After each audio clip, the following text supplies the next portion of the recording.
Hi అందరికీ. శారదా, ఆ అమ్మాయికి ఈరోజు ఫోన్ చేశావా అని అడిగిన భర్త ప్రశ్నకు ఉదయం చేశానండి. ప్రియ మాట ఎందుకు కాస్త నీరసంగా ఉండేసరికి అడిగితే ఉదయం నుంచి వాంతులవుతున్నాయి, నీరసంగా ఉండి పడుకున్నాను అంది.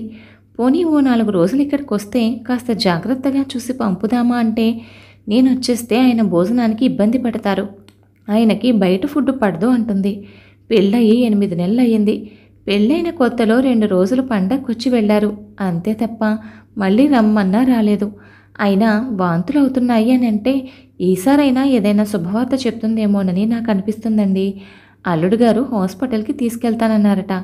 ఏ హాస్పిటల్లో ఉంటారో ఏమోనని నేను మళ్ళీ ఫోన్ చేయలేదండి అని శారద అంటున్నంతలో గుమ్మం ముందు కారు ఆగిన చప్పుడు అయ్యేసరికి అడ్డు చూసిన శారదా దంపతులకు కూతురు అల్లుడు కారు దిగుతూ కనిపించారు. అనుకోకుండా వారిని చూసేసరికి శారద మొహం ఆనందంతో నిండిపోయింది. అమ్మ ప్రియా అంటూ గబగబా వారికి ఎదురెళ్ళి కూతురు చేతిలోని బ్యాగ్ని అందుకుంటూ ఎలా ఉన్నారమ్మా, నీ ఒంట్లో ఎలా ఉంది అంటూ పలకరించింది శారద.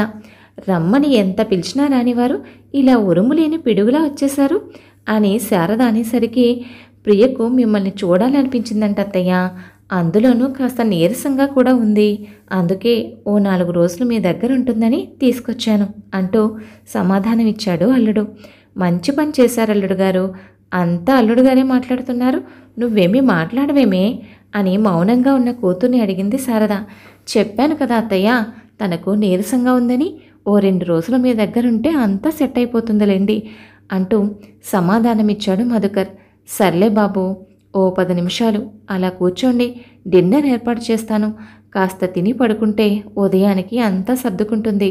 వద్దు మమ్మీ, వచ్చేటప్పుడు దారిలో చేశాం, వెళ్ళి పడుకుంటాం అంటూ గదిలోకి వెళ్లారు భార్యాభర్తలు ఇద్దరు. ఉదయం లేచేసరికి కడుపు నొప్పితో గిలగిల్లాడుతుంది ప్రియ.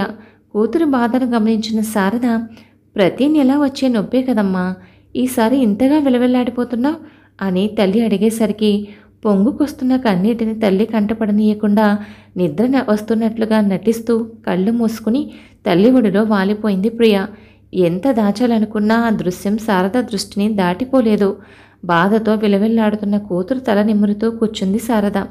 ఆ తల్లి చేతి స్పర్శ మాయ ఏమో కానీ కొద్దిసేపటికి మెల్లగా నిజంగానే నిద్రలోకి జారుకుంది ప్రియ. తన ఒడిలోని కూతురు తలను నెమ్మదిగా తలగడి మీద పెట్టి దుప్పటి కప్పి శబ్దం కాకుండా తలుపు వేసుకుని బయటకు వచ్చింది శారద. హాల్లో సోఫాలో కూర్చుని పేపర్ చదువుతున్న భర్త, ఆ అమ్మాయికి ఎలా ఉంది శారద అని అడిగేసరికి అలాగే ఉందండి, పాపం తల్లిని కాబోతున్నాను అనుకుని ఆశపడిందేమో, కానీ ఇలా అయ్యేసరికి ఆ బాధలో ఉంది. పెళ్ళయి 8 నెలలే కదా అయ్యింది శారద, అప్పుడే పిల్లల కోసం ఆ బెంగ ఎందుకు, టైం వచ్చినప్పుడు వాళ్లే పుడతారులే అంటున్న భర్త మాటలకు అడ్డుపడుతూ, ఆ బాధ ఎలా ఉంటుందో మీకు తెలియదండి, తల్లిని కావాలని ఆశతో ఎదురుచూసే ఆడపిల్లకు అది ఆలస్యం అవుతూ ఉంటే ఎందుకో ఏమోనన్న భయం మనసును కుదురుగా ఉండనివ్వదు. సర్లేండి, కాసేపటికి అంతా అదే సర్దుకుంటుంది కానీ అని పనిలో పడింది శారద. మధ్యాహ్నానికి అత్తయ్య, ప్రియకు ఎలా ఉంది అంటూ వచ్చాడు బయట నుంచి మధుకర్. వచ్చావా బాబు, అంత ఉదయాన్నే చెప్పకుండా ఎక్కడికి వెళ్ళావు?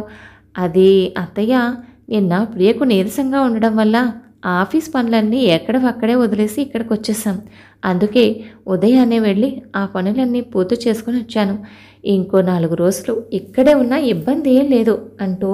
ఇంతకీ ప్రియ భోంచేసిందా అత్తయ్య?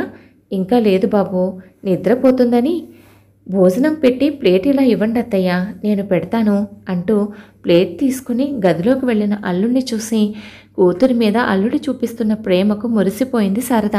గదిలోకి వెళ్ళి నిద్రపోతున్న ప్రియ తల మీద చెయ్యి వేసి నిమ్మడంతో లేచింది ప్రియ. ఇప్పుడెలా ఉంది అంటూ అడిగాడు. కాస్త నొప్పిగా ఉందని పైకి లేచి కూర్చుంది ప్రియ. మధుకర్ డోర్ వైపు చూసి అక్కడ ఎవరూ లేరా నిర్ధారించుకున్న తర్వాత, నేను ఇంట్లో లేనని విషయం అత్తయ్య వాళ్ళతో చెప్పలేదు కదా అని అడిగాడు అనుమానంగా. లేదు మధు, నేనేం చెప్పలేదు అంది ప్రియ. గుడ్ గర్ల్, మంచి పిల్లవి అంటూ భోంచేసి ఈ టాబ్లెట్ వేసుకో అన్నాడు మధుకర్. ఇంతకీ డాక్టర్ ఏమన్నారు అడిగింది ప్రియ.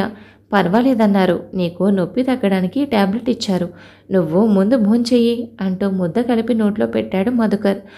మధు, నిన్ను ఒకటి అడగనా? ఏంటి ప్రియా, అడుగు.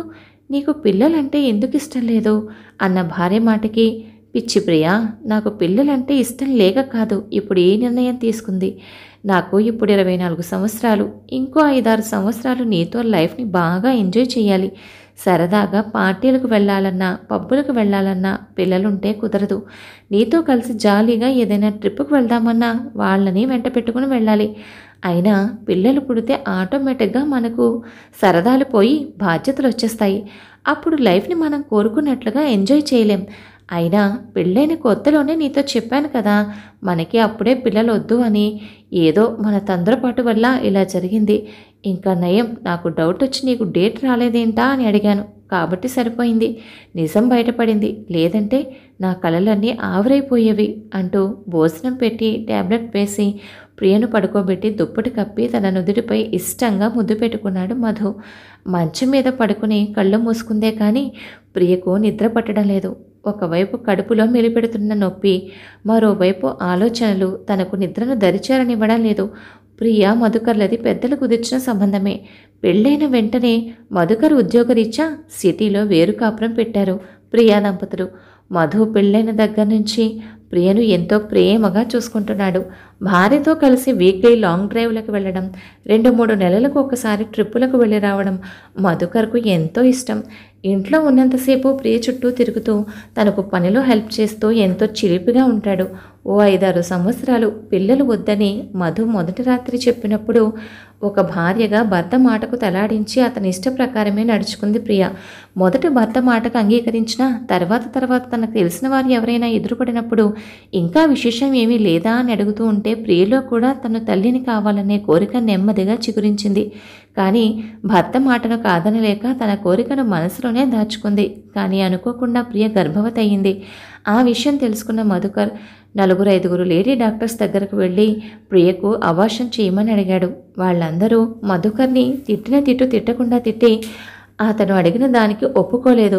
అలా ఎవరూ ఒప్పుకోకపోవడంతో తన బిడ్డ తనకు దక్కుతుందన్న నమ్మకం ప్రియలో కలిగింది. మొత్తానికి మధుకర్ నానా తంటాలు పడి తన స్నేహితుని ఫ్యామిలీ డాక్టర్ని కలిసి విషయం చెప్పాడు. ఆవిడ కూడా ఇద్దరికీ బాగా చివాట్లు పెట్టి అప్పుడే వద్దు అనుకున్న వారు జాగ్రత్త పడాలి, అంతేకాని ఇలా ఇప్పుడిప్పుడే ప్రాణం పోసుకుంటున్న జీవిని చంపడం ఎంత పాపం అంటూ బాగా గడ్డి పెట్టింది. డాక్టర్ మాటలకు కోపం వచ్చినా తన అవసరం మధుకర్ను ఎదురు మాట్లాడనివ్వలేదు. ఈ ఒక్కసారికి మాకు సాయం చేయండి డాక్టర్, ఇక ముందు ఇలాంటి పరిస్థితి రాకుండా చూసుకుంటాం అంటూ డాక్టర్ కాళ్ళు పట్టుకున్నంత పని చేశాడు మధు. నువ్వు మగ మహారాజువి, నీకేం తెలుసు ఇలా చేసినప్పుడు ఆ అమ్మాయి ఫిజికల్గా మెంటల్గా ఎంత బాధను అనుభవిస్తుందో. ఇదే లాస్ట్ అండ్ ఫైనల్ వార్నింగ్. మరొకసారి మీరు నా కంట పడితే పోలీసులకు ఇన్ఫామ్ చేస్తాను అంటూ బాగా గడ్డి పెట్టింది. డాక్టర్ మాటలకు కోపం వచ్చినా తన అవసరం మధుకర్ని ఎదురు మాట్లాడనివ్వలేదు. ఈ ఒక్కసారికి మాకు సాయం చేయండి డాక్టర్, ఇక ముందు ఇలాంటి పరిస్థితి రాకుండా చూసుకుంటాం అంటూ డాక్టర్ కాళ్ళు పట్టుకున్నంత పని చేశాడు మధు. నువ్వు మగ మహారాజువి, నీకు ఎలాంటి బాధ ఉండదుగా, నీకేం తెలుసు ఇలా చేసినప్పుడు ఆ అమ్మాయి ఫిజికల్గా మెంటల్గా ఎంత బాధను అనుభవించాల్సి వస్తుందో. ఇదే లాస్ట్ అండ్ ఫైనల్ వార్నింగ్. మరొకసారి మీరు నా కంట పడితే పోలీసులకు ఇన్ఫామ్ చేస్తాను, జాగ్రత్త అంటూ ఇంజెక్షన్స్ చేసి ట్యాబ్లెట్లు ఇచ్చింది డాక్టర్. ఇలాంటి పరిస్థితుల్లో ఆ అమ్మాయిని చూసుకోవడానికి పెద్దవాడు దగ్గర ఉండడం చాలా అవసరం. ఓవర్ బ్లీడింగ్ వల్ల అమ్మాయి ఒక్కోసారి కళ్ళు తిరిగి పడిపోవచ్చు, బీపీ డౌన్ అవ్వచ్చు అని డాక్టర్ చెప్పడంతో ప్రియను సాధారణంగా పుట్టింటికి పంపడానికి ఇష్టపడిన మధుకర్ రాత్రి అప్పటికప్పుడు తనే దగ్గరుండి ప్రియను పుట్టింటికి తీసుకొచ్చాడు. ఇలా లైఫ్ని ఎంజాయ్ చేయాలని కొందరు, ఆడపిల్లలు వద్దని కొందరు, ఇంట్లోని ఆర్థిక పరిస్థితుల వల్ల కొందరు, కుటుంబంలో ఇబ్బందుల వల్ల మరికొందరు తెలిసి తెలియని తనంతో ఇంకా పూర్తిగా ప్రాణం పోసుకొని జీవిని కడుపులోనే చిదిమేస్తున్నారు. కానీ వారు చేసిన ఆ పాపం వారి కుటుంబాన్ని జన్మ జన్మలకు వెంటాడుతుంది అన్న విషయం గ్రహించరు పాపం. కథ విన్నారు కదా అండి. కథపై మీ అభిప్రాయాన్ని తప్పకుండా కామెంట్ చేయండి.